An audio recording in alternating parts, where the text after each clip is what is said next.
Hello students, आज हम लोग ये जो चैप्टर स्टार्ट करने जा रहे हैं that is the source of energy. बेटा कंप्लीटली थ्योरेटिकल होने के कारण मैं इसके नोट्स हैंड रिटन नहीं दे रहा हूँ, आपको एक बुक से ही समझा रहा हूँ। जो मैंने हाईलाइट किया है उसको ऐसे नोट्स लीजिएगा, ठीक है। Now what is the source of energy. समझते हैं, सोर्स का मतलब होता है जहाँ से हमें एनर्जी मिल रही है, जो चीज़ हमारे लिए एनर्जी का स्रोत है। कहा जाता है या फिर ऐसा है एक्चुअली कि अर्थ के ऊपर, अगर हम सिर्फ अर्थ की बात करें, sun is an ultimate source of energy. जितनी भी फॉर्म की एनर्जीज़ हैं उनके जनरेशन का कहीं ना कहीं कॉज सन से ही है। विंड का भी है, वेव्स का भी है, इवन दो जो कोल एंड पेट्रोलियम है उनके लिए भी अगर बात कहे तो सन जो है वो एक तरह की उसमें सोर्स ऑफ एनर्जी है। अब बात करते हैं what are the source of energy. Source of energy is that which is capable of providing enough useful energy at steady rate over a long period of time. हम उन्हीं को source of energy में consider करते हैं जो हमें enough amount में energy दे सके और लंबे टाइम तक हमारे पास अवेलेबल हो। गुड सोर्स ऑफ एनर्जी के करैक्टरिस्टिक्स क्या होते हैं? सेफ़ हो और कन्वीनियंट हो यूज़ करने में, मतलब ऐसा सोर्स ऑफ एनर्जी नहीं होना चाहिए जो कि एक्सप्लोड कर जाए, ठीक है। जैसे कि इसने कुछ एग्जांपल दिए, nuclear energy can be used only by the highly trend with the help of nuclear power plant, it can not be used for house hold purpose, ठीक है। इसी तरीके से इजी टू ट्रांसपोर्ट होना चाहिए। अगर हम इसे क्या हम गुड सोर्स ऑफ एनर्जी कह सकते हैं? न्यूक्लियर एनर्जी को नहीं, हम इसे गुड सोर्स ऑफ एनर्जी नहीं कह सकते। हाँ, इसके लिए मतलब हर कोई एक इंसान इसका यूज़ नहीं कर सकता। इजी टू ट्रांसपोर्ट, जिसका ट्रांसपोर्ट इजी हो, एक जगह से दूसरी जगह ले जाना, जैसे कि coal, petroleum, diesel. Easy to store करना इजी हो, जैसे हाइड्रोजन है। हाइड्रोजन को हम लोग गुड फ्यूल के तौर पर क्लीन फ्यूल कहते हैं, एक तरह का गुड फ्यूल नहीं कहा जा सकता। रीज़न क्या है कि उसे स्टोरेज जिस टैंक में किया जाता है उस टैंक को स्पेसिफिकली कंक्रीट से बनाना पड़ता है, आयरन से नहीं बना सकते। और कंक्रीट कैसा मटेरियल होता है? ब्रिटल होता है, तो उसमें और दूसरी प्रॉब्लम्स जनरेट हो जाती है। तो उसका स्टोरेज एंड ट्रांसपोर्टेशन एक बेसिक बहुत बड़ी डिफ़िकल्टी होती है। Classification of source of energy. Sources of energy को हमने क्लासीफाई किया है बेसिकली दो मेजर कैटेगरीज़ के अंदर, renewable and non renewable source of energy, conventional and non conventional source of energy. Renewable, बहुत टाइम से आप ये चीज़ पढ़ते आ रहे हो। रिन्यूएबल सोर्स ऑफ एनर्जी कौन से होते हैं? ऐसे source of energy that can be replaced, जो कि नेचर के अंदर इनएग्जॉस्टिबल हैं और जो रिप्लेस हो जाते हैं again and again short period of time में। ऐसा नहीं कि एकदम से रिप्लेस हो जाएंगे, शॉर्ट पीरियड ऑफ टाइम के अंदर नेचर में रिप्लेस हो जाते हैं, उन्हें हम रिन्यूएबल सोर्स ऑफ एनर्जी कहते हैं। जैसे कि कहा जाता है solar energy, wind energy, water energy. Water energy actually hydro power plant जो है वो कहलाते हैं। Geothermal energy, ocean energy, biomass energy. Biomass energy के अंदर जो भी प्लांट एंड एनिमल, जो लिविंग बॉडी पार्ट्स के रेसिड्यू हैं उनसे मिलने वाली एनर्जी जो है वो कहलाते हैं आपके बायोमास एनर्जी, ठीक है। इसके एडवांटेजेस क्या हैं रिन्यूएबल सोर्स ऑफ एनर्जी के? This source will last as long as earth receive the light from sun. देखो, सन से इनका रिलेशन है। ये रिसोर्सेज जब तक रहेंगे जब तक कि सन से हमें एनर्जी या फिर लाइट मिल रही है। The source are freely available in nature. This source do not cause any pollution. ये जो सोर्स है पॉल्यूशन कॉज नहीं करते हैं। इसे पढ़ने की कोई खास ज़रूरत नहीं है, जस्ट फॉर एन इन्फॉर्मेशन है, पढ़ सकते हो। Non renewable source of energy क्या है? जो सोर्स ऑफ एनर्जी जो एग्जॉस्ट हो जाएंगे इजीली और cannot be replaced once they has been used, या फिर कहा जाए जिनको रिप्लेस होने में बहुत ज़्यादा लंबा समय लगे उन्हें हम non renewable source of energy कहेंगे। एग्जाम्पल हो गया कोल, ऑयल, नेचुरल गैस। ये रिप्लेस होते तो हैं बट इन्हें मिलियंस ऑफ ईयर का टाइम लगता है, तो इसे हम non renewable source of energy भी कहेंगे, ठीक है। जिनको बहुत लंबा समय लगे, मिलियन ऑफ ईयर्स का टाइम लगे, वो non renewable source of energy कहलाएंगे। डिसएडवांटेजेस, ये नेचर में रिप्लेनिश होने में ज़्यादा लंबा समय लेंगे। This source are the cause of environmental pollutions. Due to extensive use this sources are fast depleting. Now conventional source of energy, थोड़ा सा ना कन्फ्यूजन कई बार हो जाता है रिन्यूएबल एंड नॉन कन्वेंशनल में, वैसा कुछ नहीं है। ज़रा यहाँ देखिएगा, कन्वेंशनल सोर्स ऑफ एनर्जी कौन से हैं? दीज आर दो source which are used extensively, जिन्हें हम बहुत लंबे समय से यूज़ कर रहे हैं, और हमारी जो ज़्यादातर रिक्वायरमेंट्स है जिन्हें पूरा करने का काम जो सोर्सेस करते हैं उन्हें हम कन्वेंशनल सोर्स ऑफ एनर्जी कहते हैं। इसमें विंड मिल भी आ जाते हैं, इसमें हाइड्रो एनर्जीज़ भी आ जाती हैं, ठीक है। जैसे कि fossil fuels, coal, petroleum, hydro electricity, rivers, biomass, wind energy. देखो विंड एनर्जी का यूज़ हम बहुत लंबे टाइम से पहले से कर रहे हैं, ठीक है। These fall under this category as being used since an ancient time, ठीक है। शायद हिंदी में कई बार कहते थे पवन चक्की, ठीक, कि एयर की मदद से पानी को निकालने का काम किया जाता था। तो ये सारी जो चीज़ें हैं लंबे समय से यूज़ हो रही हैं, उन्हें कन्वेंशनल सोर्स ऑफ एनर्जी, और जो हमारा major portion of energy requirement को पूरा करते हैं। Non conventional source of energy वो हैं which are not used as extensively as the conventional one and meet our energy requirement only in limited scale. बहुत लिमिटेड स्केल में हमारी energy requirement को ये फुलफ़िल करते हैं, तो ये कहलाते हैं non conventional source of energy. Example ज़रूर देखिएगा, सोलर एनर्जी। देखो सोलर एनर्जी हर जगह हम लोग हार्नेस नहीं कर सकते, यूटिलाइज़ नहीं कर सकते, उन्हीं पोर्शन पे कर सकते हैं जहाँ पर लाइट बहुत ज़्यादा कंटिन्यूसली फॉल करें, ऐसा रीजन जो इक्वेटर के आसपास का है। Even though in India also हर जगह नहीं है इतना, ठीक है। जो आपके कुछ स्टेट्स हैं जिनसे ट्रॉपिक ऑफ कैंसर जाती है, उधर पे सनलाइट ज़्यादा फॉल करती है, लेकिन हमारा जो कश्मीर है, नॉर्दर्न पार्ट है, इवन दो साउदर्न पार्ट है, इन पर इतनी सनलाइट फॉल नहीं करती, तो यहाँ यूटिलाइजेशन नहीं हो सकता। ओशन एनर्जी, ओशन भी हर जगह अवेलेबल नहीं है, ठीक है। जियोथर्मल एनर्जी, न्यूक्लियर एनर्जी, ये सभी इसके एग्जाम्पल्स हैं। एग्जाम्पल्स को ज़रूर पढ़िएगा, ये एग्जाम्पल्स में से क्वेश्चन बन जाते हैं कि ये किस कैटेगरी में फॉल करता है, इसके एग्जाम्पल्स दीजिए, तो एग्जाम्पल्स को भी ज़रूर पढ़िएगा, ठीक है।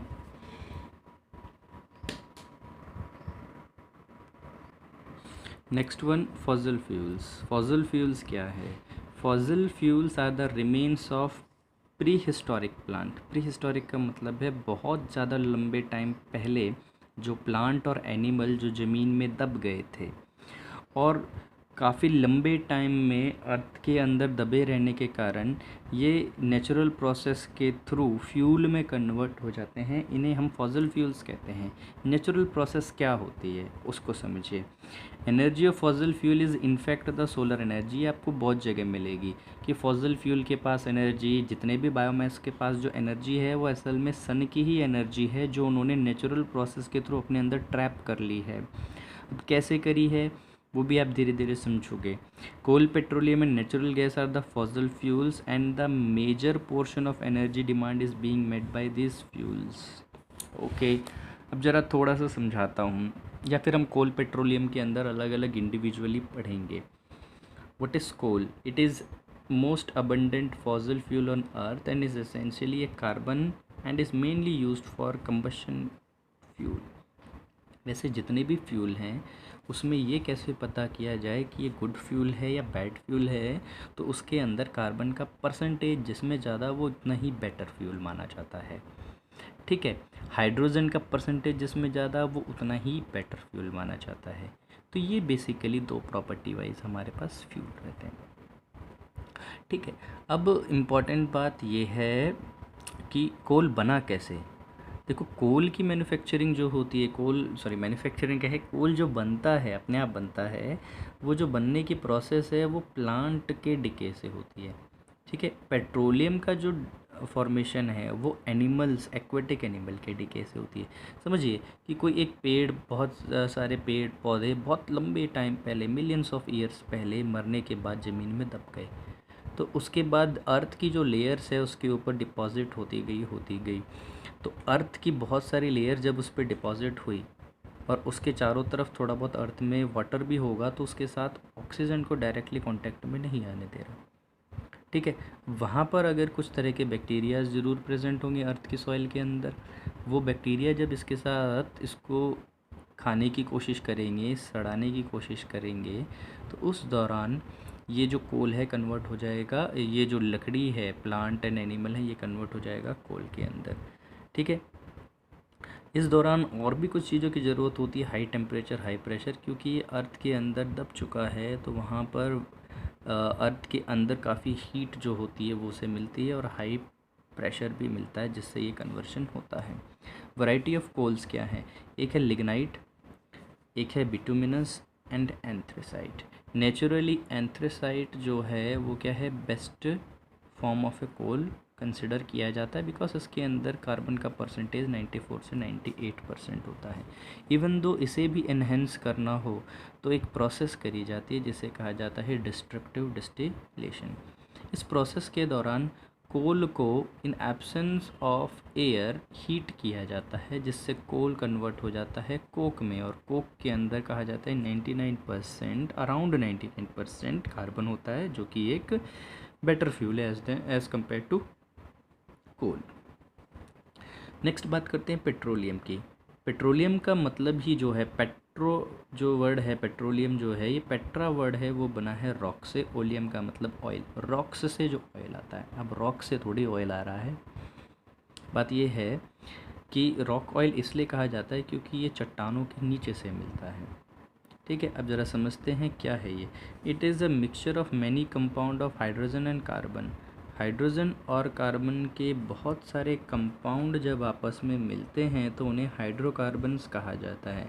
And this hydrocarbons form the petroleum and small amount of other compound, जैसे कि ऑक्सीजन, नाइट्रोजन, सल्फर भी अगर प्रेजेंट हो तो वो हमारा पेट्रोलियम है। अब ज़रा देखिए बनता कैसा है। जैसे million of year ago sea covered much of what is now dry land.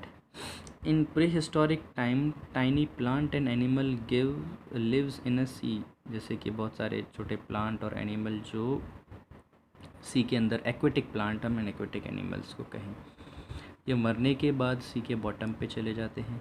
सी के बॉटम में जब ये अर्थ के अंदर बरी होना शुरू होंगे और क्रस्ट जो है अपनी शेप को चेंज करेगी, तो ये और डीपर चले जाएंगे तो क्रस्ट के अंदर जो हीट है और जो प्रेशर है वो दोनों इसे मिलेगा। ठीक, इसकी वजह से ये कन्वर्ट होना शुरू हो जाएगा धीरे धीरे किसके अंदर, ऑयल के अंदर।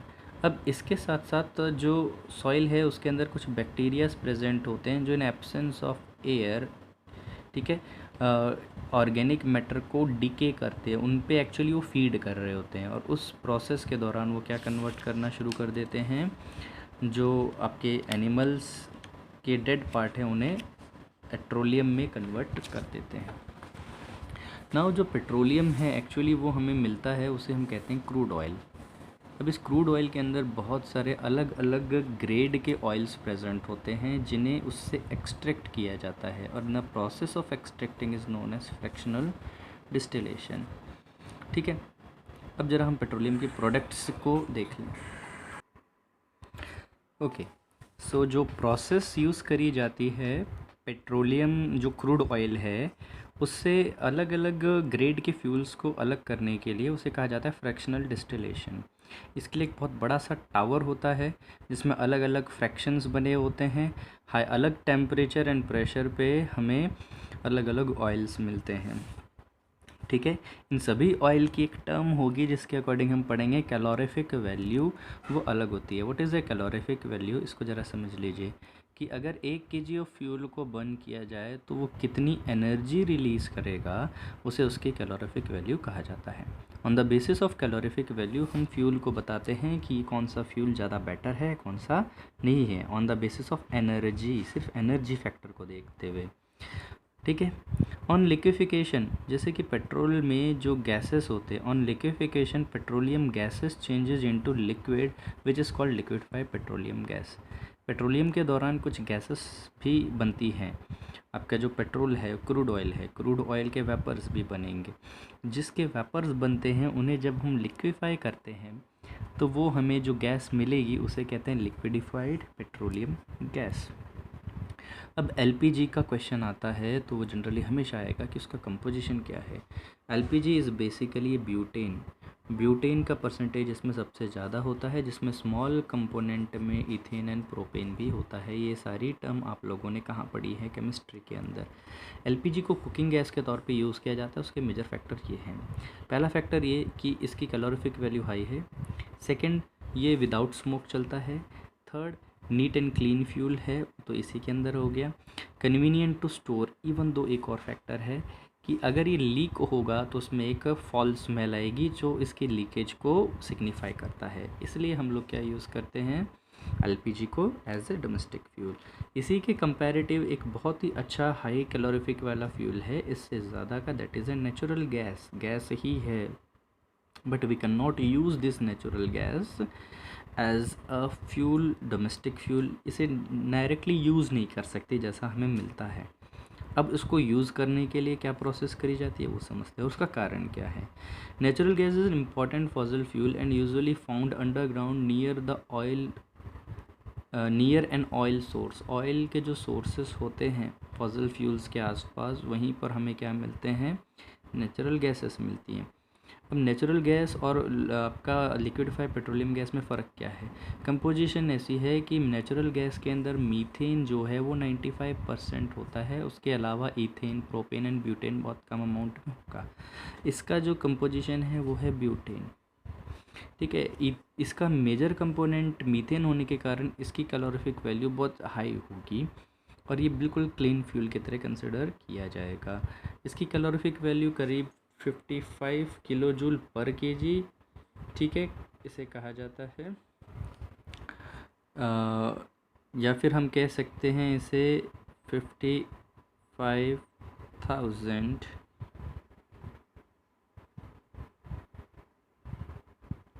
किलो जूल पर केजी भी इसे कहा जा सकता है, या तो 55 किलो जूल पर ग्राम या फिर 55,000 किलो जूल पर केजी कहा जा सकता है।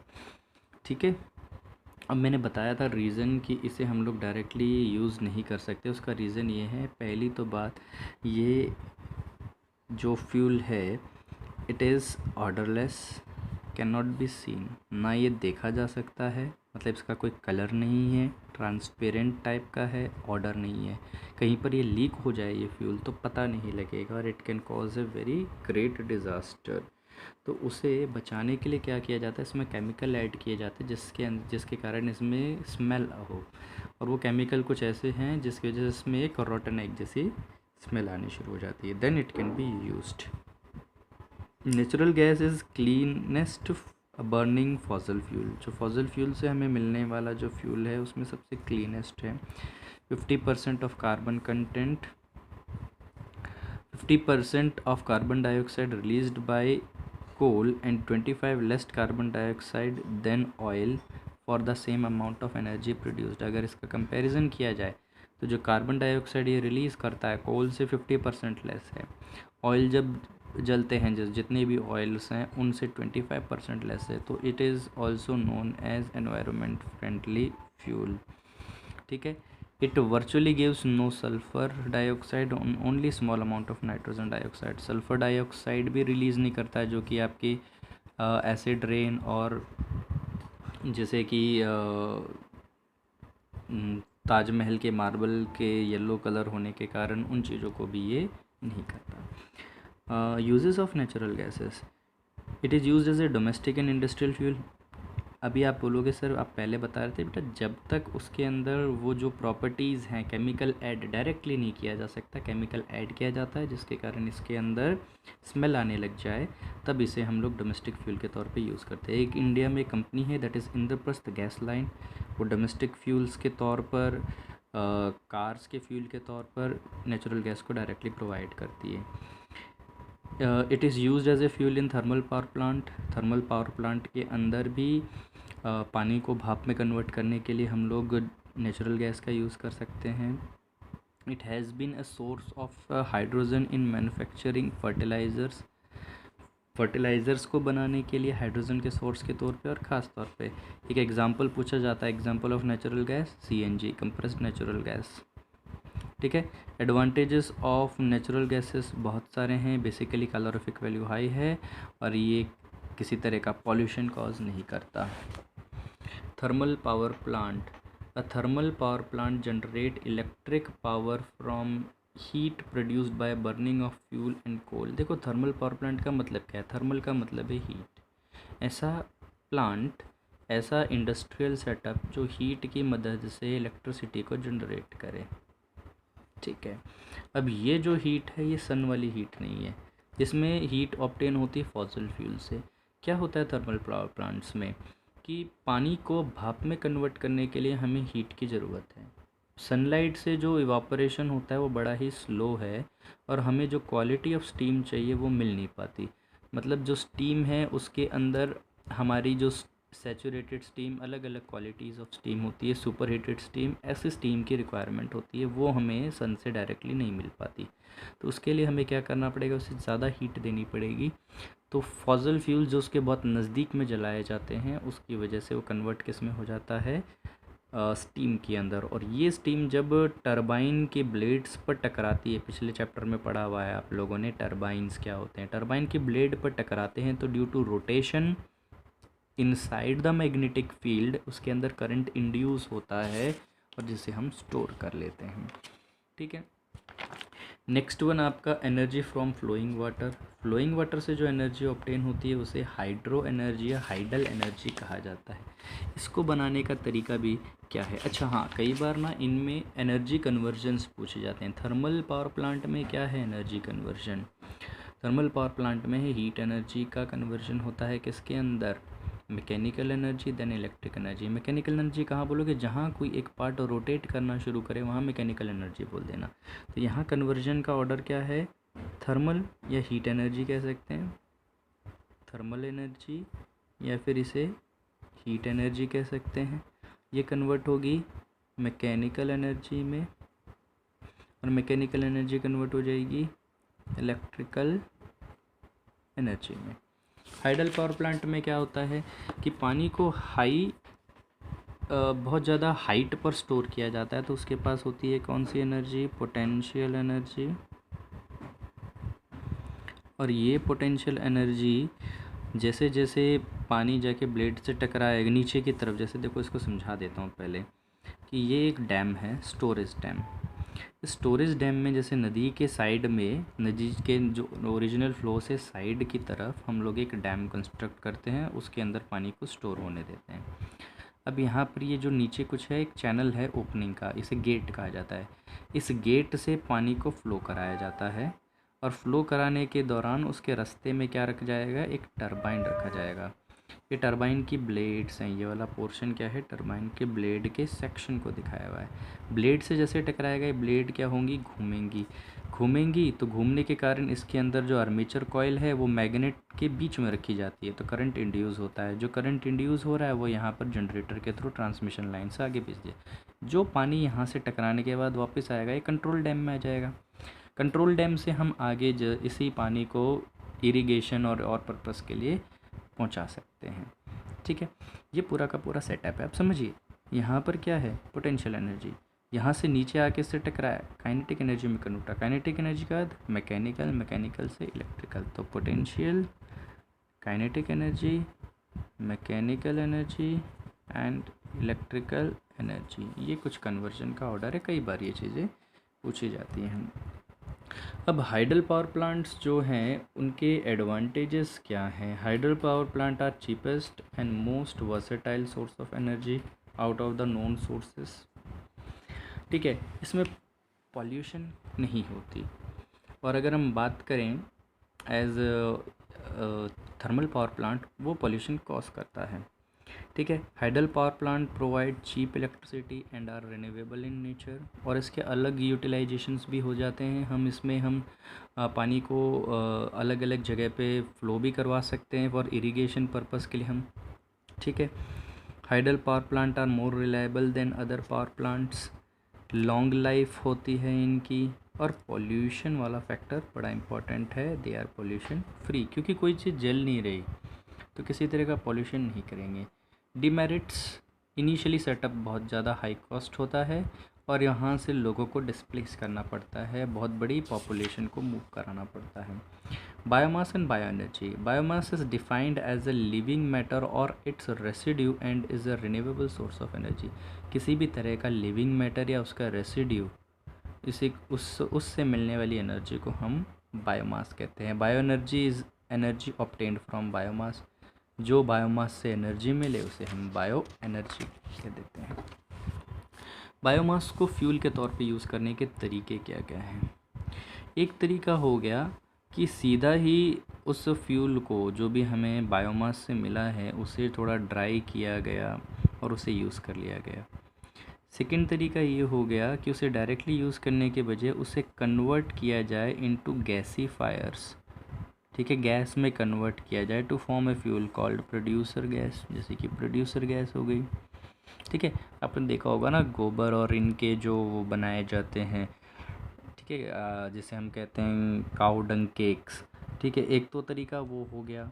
फिर उसके बाद उससे हम लोग उसे गैस में कन्वर्ट करें, जैसे कि producer gas. Next is fermentation, ठीक है, बायोमास को अगर फर्मेंट कर दिया जाए, सड़ा दिया जाए, बैक्टीरिया उसको ईट करेंगे, डिके करेंगे, डिकम्पोज करेंगे, तो हमें गैस मिलती है, दैट इज़ इथेनॉल, ठीक है, जो कि बिल्कुल पेट्रोल और डीजल के जैसी होती है। फिर आ गया एनारोबिक डाइजेशन, एनारोबिक फर्मेंटेशन भी मिल सकता है, ठीक है। बायोमास को इन एब्सेंस ऑफ ऑक्सीजन अगर फर्मेंट किया जाए तो कन्वर्ट होता है बायोगैस में, और ये आपका नेक्स्ट टॉपिक और बड़ा ही इंपॉर्टेंट है, बायोगैस प्लांट के बारे में, ठीक है। Wood is still used as a source of heat by burning a traditional चूल्हास, ये सब वुड को एज ए फ्यूल के तौर पे यूज़ करने का। अब बोला गया what are disadvantages of wood. Wood को डिसएडवांटेज, पहला तो ये है कैलोरीफिक वैल्यू बहुत लो है। सेकेंड, बहुत ज़्यादा क्या करता है, पोल्यूशन कॉज करता है, ठीक है। थर्ड, वुड को काटेंगे तो डिफॉरेस्टेशन होगा, एनवायरनमेंट के बैलेंस को ये डिस्टर्ब करता है। देन नेक्स्ट है what is a biogas. Biogas is a mixture of gases produced by anaerobic degradation. Degradation का मतलब है डिकम्पोजिशन या फर्मेंटेशन ऑफ बायोमास, कि बायोमास को इन एब्सेंस ऑफ ऑक्सीजन कुछ बैक्टीरियास जो है इसे डिकम्पोज करते हैं। ऑक्सीजन एब्सेंट होती है, वाटर ज़रूर प्रेजेंट होता है, ठीक है। तो जो गैस हमें मिलती है उसे बायोगैस कहा जाता है।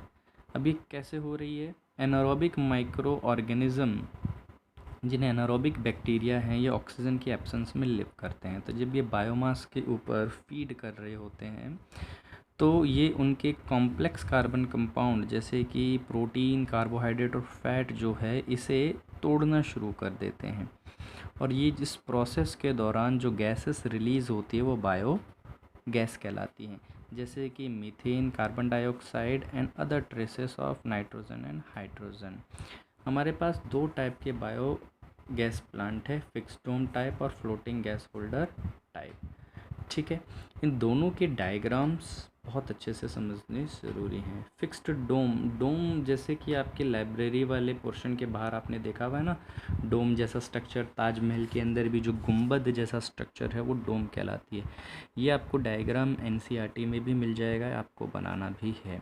फिक्स्ड डोम टाइप में क्या होता है, जो भी बायोमास है, काऊ डंग है, एनिमल वेस्ट, प्लांट वेस्ट, उनको पानी के साथ मिला दिया जाता है, जिसे कहा जाता है स्लरी, और इसे हम यहाँ पर मिक्सचर टैंक में डालते हैं, या फिर इसे इनपुट टैंक भी कह सकते हैं। यहाँ से जो स्लरी है अंदर एंटर करी। अब ये जो स्ट्रक्चर है क्या किया जा रहा है, ज़मीन में गड्ढा खोदा जाता है, और यहाँ पर ये जो ब्लैक कलर की लाइनिंग्स दिख रही है, ब्लैक कलर की लाइनिंग दिख रही है, ये ब्रिक्स हैं, और ये भी एक डोम जैसा स्ट्रक्चर ही ब्रिक से बनाया जा रहा है। इसके बीच में एक पाइप को डाला जाता है, ठीक है, और ये पूरा पोर्शन यहाँ से सील किया गया है। अब जैसे जैसे यहाँ से जो बायोमास है वो इस रीजन में आता है, यहाँ पर सॉइल भी प्रेजेंट है, तो सॉइल के अंदर माइक्रो ऑर्गेनिज्म पहले से ही होंगे, ठीक है, इनको सॉइल के अंदर से जो हीट है वो भी मिल रही है। तो बायोमास जो है वो डिकम्पोज होना शुरू होता है। इस दौरान मीथेन गैस या बायोगैसेस निकलती हैं। गैसेस लाइट होने के कारण ऊपर की तरफ उठेंगी। ऊपर की तरफ उठेंगी तो इस पाइप से हम इसे बाहर इससे इस वॉल को ओपन करके ले सकते हैं, यूज़ कर सकते हैं। जब ये पूरा टैंक भरना लग जाता है तो साथ साथ लेवल यहाँ पर इंक्रीज़ होने लग जाता है। तो यहाँ पर जो आपका आउटपुट टैंक है, यहाँ से हम जो बायोमास कन्वर्ट हुआ है बायोगैस में, उसका जो लेफ़्ट आउट रेसिड्यू है उसे निकाल सकते हैं। वो जो स्लरी है वो मैन्योर के तौर पर यूज़ करी जा सकती है। सेम प्रोसेस में डोम की जगह अगर ऊपर आपका एक मेटल का टैंक जैसा पोर्शन, हॉलो टैंक जैसा पोर्शन रखा जाए, जिसे हम कहते हैं फ्लोटिंग गैस होल्डर, गैस को होल्ड करने वाला फ्लोटर, वो रखा जाए, तो उसे हम floating gas holder type biogas plant कहते हैं।